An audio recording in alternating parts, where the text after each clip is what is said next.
तो आज के इस वीडियो में हम डिस्कस करने वाले हैं दीज और दोज का यूज़। ठीक है, हम पहले से पढ़ चुके हैं दैट और दिस के बारे में। तो दैट और दिस का यूज़ का हम कहाँ करते थे, बिल्कुल इसी तरह से दीज और दोज का यूज़ होगा, बस थोड़ा सा डिफरेंस है, उसी को समझना है इस वीडियो में हमें। तो दैट का यूज़ करते थे हम दूसरी चीज़ों के लिए, दूर वाली चीज़ों को बताने के लिए, जैसे वो लड़का है या वो बल्ला है, वो डंडा है, इस तरह की चीज़ों को बताने के लिए, जबकि वो अकेली हों या ऐसी हों जिनको हम गिनते नहीं हैं, जैसे वो कॉफ़ी है, वो चाय है, वो दूध है, वो तेल है, वो चावल हैं, इस तरह की बातों के लिए। तो और दिस का यूज़ करते थे हम अपने पास रखी चीज़ों को बताने के लिए, जैसे ये कुर्सी है, ये फ़ोन है, ऐसी कोई भी चीज़ हो, लेकिन ये चीज़ें अकेली होती थीं या अनकाउंटेबल होती थीं, जिनको हम गिन नहीं सकते या गिनते ही नहीं हैं। ठीक है, इसी तरह से दीज और दोज का यूज़ होगा, लेकिन सिर्फ फ़र्क इतना है कि ये उन चीज़ों के लिए यूज़ करेंगे जो अकेली ना हों। ठीक है, एक से ज़्यादा जो चीज़ें हों, जैसे मैं कहूँ कि वो केले हैं, दूर रखे हैं मुझसे केले, मैं उनकी तरफ इशारा करके किसी को बता रहा हूँ कि वो केले हैं, तो अब दैट की जगह मैं यूज़ करूँगा दोज। और अगर ये केले हैं, मेरे पास में रखे हैं केले, तो मैं कहूँगा कि दीज आर बनानाज, ये केले हैं। ठीक है, तो पास अगर चीज़ें रखी हैं ज़्यादा और उनकी तरफ इशारा करना है तो दीज बोलेंगे, और दूर चीज़ें रखी हैं और वो ज़्यादा हैं एक से, तो दोज बोलेंगे। दिस और दैट के साथ हम इज़ यूज़ करते थे, यानी this is, that is. These और दोज के साथ हम आर यूज़ करेंगे, यानी दीज आर और दोज आर। ठीक है, तो ये तो इनका यूज़ हो गया कि किस तरह यूज़ करना है। अब थोड़ा सा देख लेते हैं, थोड़ा पीछे हमने कैसे यूज़ किया था दिस और दैट का। एग्जांपल मैंने लिखे हुए हैं, देखो इन्हें गौर से। दिस इज़ कॉफ़ी, यानी ये कॉफ़ी है। दैट इज़ डस्ट, और वो धूल है।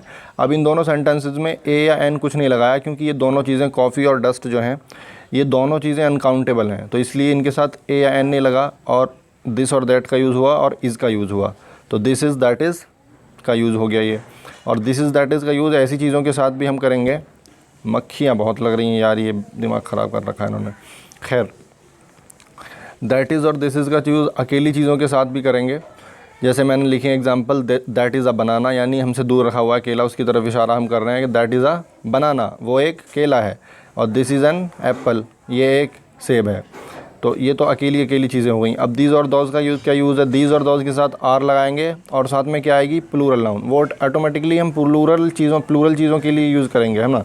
अब देखो एग्जांपल इसके, ये केला है, यानी दिस इज़ अ बनाना, ये यानी केला यहाँ पे अकेला है, एक केला है। और आगे लिखा है फिर ये केले हैं, अब केले ज़्यादा हैं, तो इसे हम क्या कहेंगे, दीज आर बनानाज। ठीक है, आर को मैंने हाईलाइट किया है क्योंकि ये पहली बार यूज़ हो रहा है, दीज और दोज के साथ यूज़ हो रहा है। तो आर होगा ज़्यादा चीज़ों के साथ यूज़, दीज भी होगा ज़्यादा चीज़ों के लिए, दीज होगा पास की चीज़ों के लिए, जैसे ये केले हैं, निकट हैं, हमारे पास में है, तो दीज आर बनानाज। ऐसे ही वो लड़की है, तो अब अकेली लड़की है और दूर है, तो हम क्या कहेंगे, दैट इज़ अ गर्ल।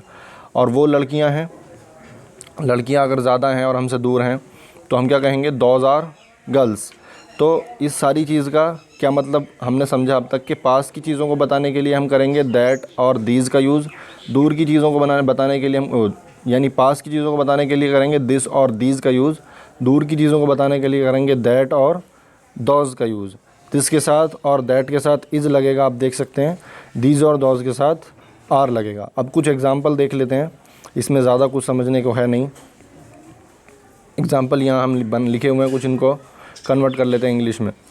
तो देखो, पहला सेंटेंस लिखा हुआ है कि ये चाबियां हैं और वो ताला है, तो ये चाबियां हैं, ज़्यादा चाबियां हैं, और ये चाबियां यानी पास में हैं हमारे, तो हम क्या कहेंगे, these are keys, these are keys. And यानी वो, और वो ताला है, वो ताला है, यानी अकेला ताला है, एक ताला है और दूर है हमसे, तो दैट कहेंगे हम, दैट इज़ अ लॉक। ठीक है, अब आते हैं अगले सेंटेंस की तरफ। ये आँखें हैं, तो ये आँखें हैं, तो क्या कहेंगे हम, दीज आर आइज़। और ये नाक है, and this is a nose, तो दीज आर आइज़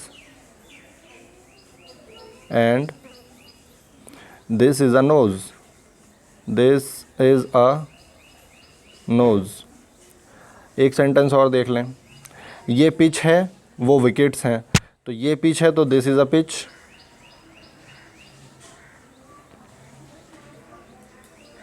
वो विकेट्स हैं तो दोज आर विकेट्स, क्योंकि ये विकेट्स ज़्यादा हैं, अकेला विकेट की बात नहीं हो रही, तो दोज यूज़ करेंगे क्योंकि वो दूर हैं और ज़्यादा हैं। Those are wickets, WICKETS।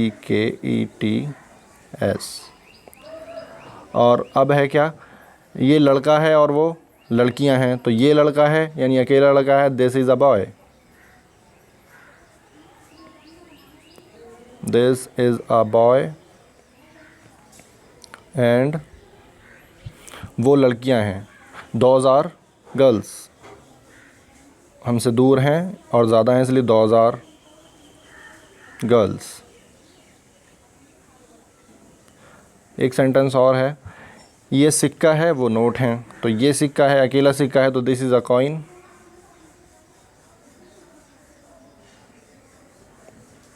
और वो नोट हैं तो नोट ज़्यादा हैं, पढ़ने से पता चल रहा है वो नोट, अगर एक होता तो हम कहते वो नोट है, हमने कहा वो नोट हैं तो ज़्यादा नोट हैं और दूर हैं वो हम कह रहे हैं, तो क्या बनाएंगे, दोज आर नोट्स।